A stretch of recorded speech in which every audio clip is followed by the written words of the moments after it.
हरियाणा की हर अपडेट के लिए बेल आइकन दबाएं और सब्सक्राइब करें STV हरियाणा न्यूज।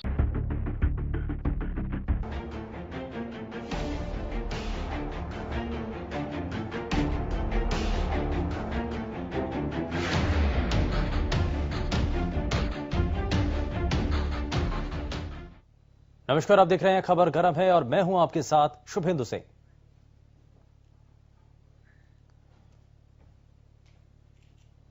कृषि कानूनों के खिलाफ प्रदर्शन कर रहे किसानों के धरने का आज चौथा दिन है।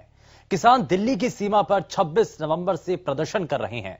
किसान दिल्ली हरियाणा की सीमा सिंधु बॉर्डर पर डटे हुए हैं और इस बीच किसान नेताओं ने केंद्र सरकार के बुराड़ी मैदान जाने के प्रस्ताव को भी ठुकरा दिया और बिना शर्त बात करने की बात कही है।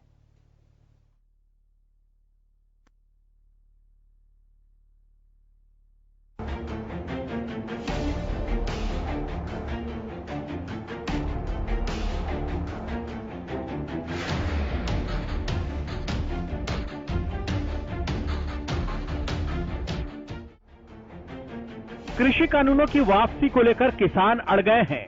किसानों ने केंद्र सरकार के बुराड़ी मैदान जाने के प्रस्ताव को नामंजूर कर दिया है। सिंघू बॉर्डर पर किसान नेताओं ने प्रेस कॉन्फ्रेंस कर साफ कर दिया कि वो शर्तों के साथ बातचीत के लिए तैयार नहीं है। किसान नेताओं ने कहा कि बुराड़ी ओपन जेल है, आंदोलन की जगह नहीं।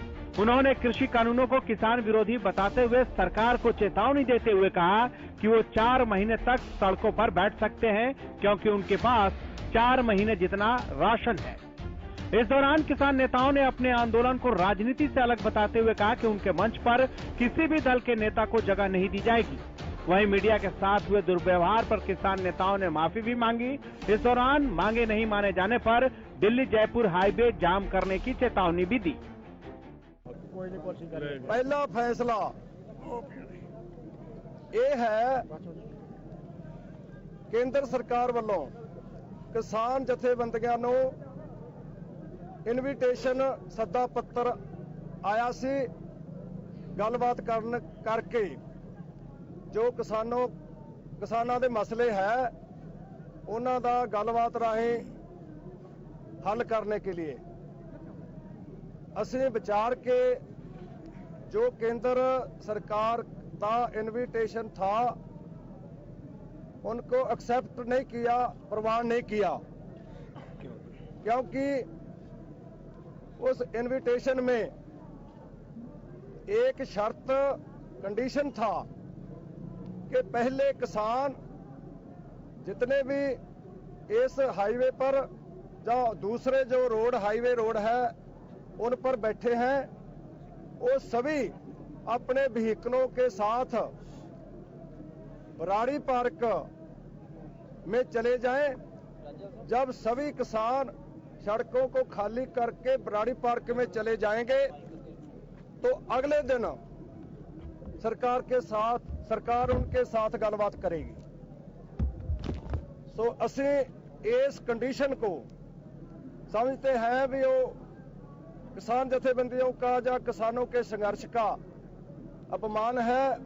असी उसको प्रवान नहीं किया, उसको अप्रवान करता, एक्सेप्ट नहीं किया। उधर किसानों के प्रस्ताव ठुकराने के बाद केंद्रीय कृषि मंत्री नरेंद्र सिंह तोमर सामने आए और कहा कि वो खुले मन से बातचीत के लिए तैयार हैं और सरकार ने कभी भी किसानों के साथ बातचीत से इनकार नहीं किया है। उन्होंने किसानों से बातचीत का माहौल बनाने की अपील करते हुए कहा कि किसान आंदोलन खत्म करें और सरकार से बातचीत करें। वहीं किसानों के आंदोलन को लेकर सियासत भी तेज हो गई है।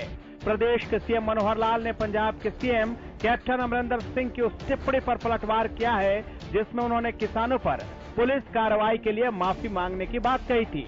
मनोहर लाल ने कैप्टन के इस टिप्पणी को ओछी भाषा करार दिया है। वो नाराज नहीं है, उन्होंने जिस प्रकार की ओछी भाषा का उपयोग किया है ये किसी मुख्यमंत्री को शोभा नहीं देता है। लेकिन उस पर मैं बोलूं ज्यादा ये अच्छा नहीं है। जनता बोल रही है, सोशल मीडिया में लोग बोल रहे हैं, बाकी सब बोल रहे हैं कि एक मुख्यमंत्री के साथ दूसरे मुख्यमंत्री का ऐसा व्यवहार नहीं होना चाहिए। कम से कम जैसा व्यवहार उन्होंने किया है ऐसा मैं उस प्रकार का व्यवहार करने से अपने आप को दूर रखूं। वहीं प्रदेश के कृषि मंत्री जेपी दलाल ने किसान आंदोलन के बहाने कांग्रेस पर जोरदार हमला बोलते हुए कांग्रेस प्रायोजित आंदोलन करार दिया। और ये प्रायोजित आंदोलन जो किया है, इतने ज़्यादा पंजाब से आपने कांग्रेसी कार्यकर्ता किसानों के बेस में जो भेजे हैं, इससे आपको कोई लाभ नहीं होने वाला। उधर कृषि कानूनों के बहाने कांग्रेस के राज्यसभा सांसद दीपेंद्र हुड्डा ने सरकार पर निशाना साधते हुए कहा कि मामले की गंभीरता को देखते हुए सरकार को तुरंत किसानों की मांगे माननी चाहिए। मामले की संवेदनशीलता को देखते हुए मैं सरकार से अपील करना चाहता हूं कि तुरंत किसानों से बिना शर्त के बातचीत की जाए और ये जो मांग है जायज मांग है कि जो निजी खरीद आप लेके आ रहे हैं, निजी खरीद का रास्ता प्रशस्त कर रहे हैं, किसान मांग रहे हैं कि उसमें भी न्यूनतम समर्थन मूल्य की कंडीशन रखा हो। यही बात है। न्यूनतम कंडीशन किसान तो तय नहीं करता, सरकार ही तय करती है कि जितना किसान को अपनी जीवन चलाने के लिए अपना खर्चा पूरा हो उतना न्यूनतम समर्थन मूल्य की, उससे नीचे तो वो जब आप तय करते हैं, सरकार तय करती है, उसको बाध्य किया जाए ताकि निजी, जैसे सरकार उस पर खरीदती है तो जो निजी कंपनियां हैं वो भी उस पे या उससे ज़्यादा पे खरीदे ताकि किसान का घर चले। ये तो बड़ी सीधी सी बात है। तो ये कंडीशन, ये जो उनकी मांग है जायज़ मांग है और इस मांग को लेकर संवेदनशीलता से सरकार तुरंत बातचीत का रास्ता खोले और इसका समाधान निकाला जाए। एक तरफ केंद्र सरकार किसानों से तय जगह पर पहुंचकर बातचीत के लिए माहौल बनाने की अपील कर रही है, तो